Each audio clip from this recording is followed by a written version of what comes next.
Welcome to my video series on active aging. I really like getting questions from people, and I've already started getting questions in response to the last video I posted. So let's start by answering this question. Let's see. Sarah writes, how did you make the mindset shift regarding exercising for health rather than looks? I struggle to prioritize exercise when I don't have a sense of urgency. So, for me, it was health, not looks, but, it wasn't do or die. I mean, it's not like I'd already gotten some kind of diagnosis like high blood pressure, but you just can't continue being that seriously overweight and continue being healthy. I think I was pretty lucky, as a matter of fact. But over the years, my blood pressure was creeping up slowly, as was my blood sugar. And my knees really ached constantly. And, I looked 10 years into the future to where I am now, and I saw knee replacements, definitely. And I was like, what was I waiting for? I had to have a serious talk with myself. So for me, yes, it was health concerns. But I thought I would, in response to this question, would look a little more carefully at motivation and what motivates you to exercise. And I would say in general that fear is not a good motivator.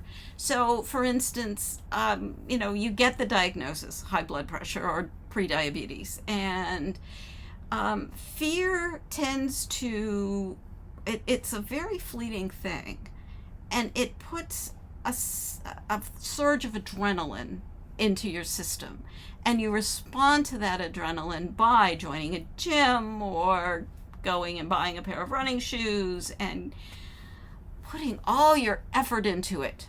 And then that adrenaline doesn't last. It can't, because that's not the way our bodies were designed to operate. And the adrenaline drains away, and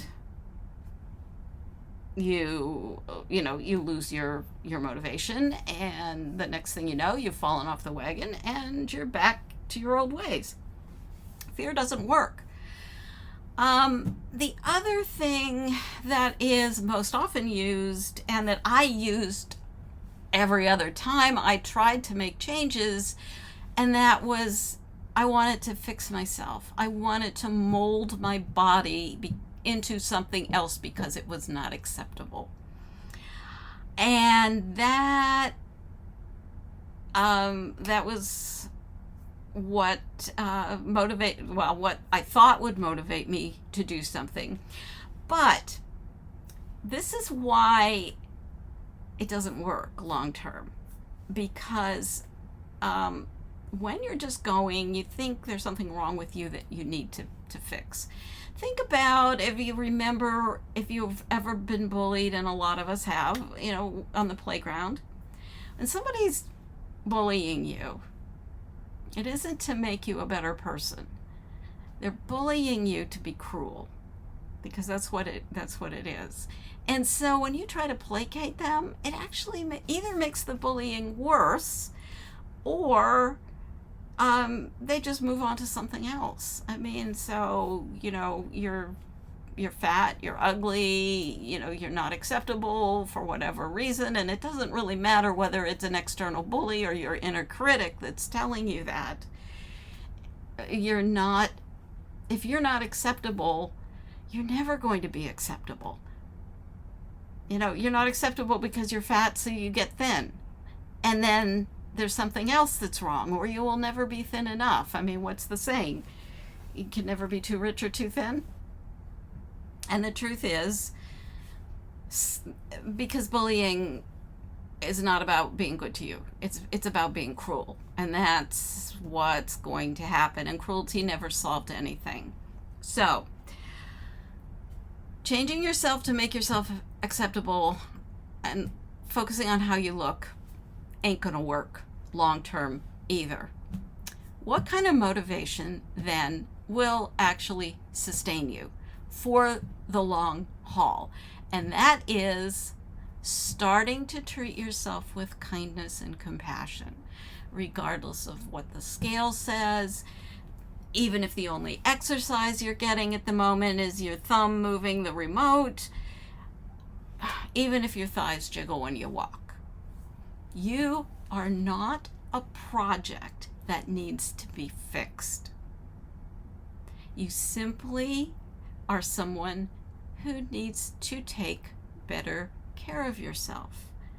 And that starts with taking care of yourself here and here. And then the external things like diet and exercise will follow. It seems totally counterintuitive, and I have had a lot of pushback on that from people saying, now wait a minute, you want me to accept myself at 250 pounds? Yeah, that's where you start. In fact, Pema Chodron wrote a whole book on start where you are. And that doesn't matter where you are.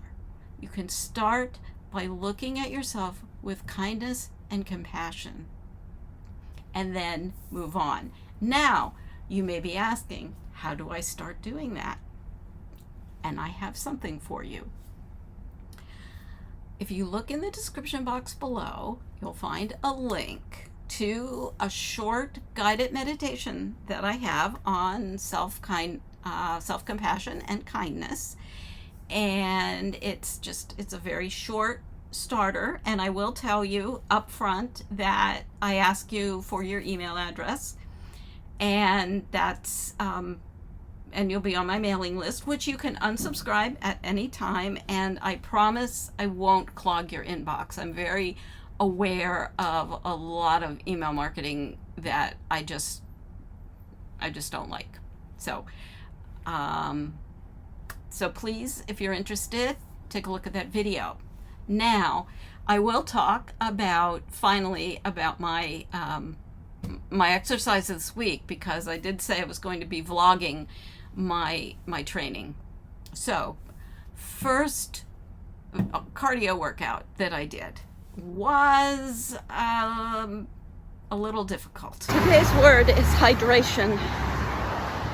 I was slower, and my legs felt like jelly. Yeah, I was dehydrated. And even though I know better, I didn't drink. So the upshot is, when it's hot, drink water before you go out, or take water with you if you're on a longer run. The second, I ran sprints, and they went really well. Whew. So I'm out at the track today, running some sprints. Whew. And you can see I just love these spikes that in my heart rate that the sprints produce on the chart. Unfortunately, as I was walking down the hill, and I said that part of why I want to do this is it's the good, the bad, and the ugly. And unfortunately, this was the not so great. I strained a muscle, because as I was walking down the hill from the track back to my car, I started to feel a little tightness in my hip. And by the time I got home, it was hurting a little bit worse and hurt a little bit more as the day went on. So I need to rest it. I'm not exactly sure. Unfortunately, it was a holiday this week, and I don't see my physical therapist. So hopefully on next Monday I'll see her. But that doesn't mean I could slack off. So I'm still doing, even if I'm not running, I'm still doing abs and core strength and upper body and some balance work. can do all that stuff. So I'm still doing strength training, and will continue to do that 4 days a week until my hip heals. And that's just excuse me, about exercising as you're aging. These things happen. Well, they happen to anybody, but so if you this is a video series that I'll be producing weekly, so please subscribe to my channel, hit the notification, and if you hit the bell, you'll get a notification every time I upload a new video. And thank you for watching. See you next week.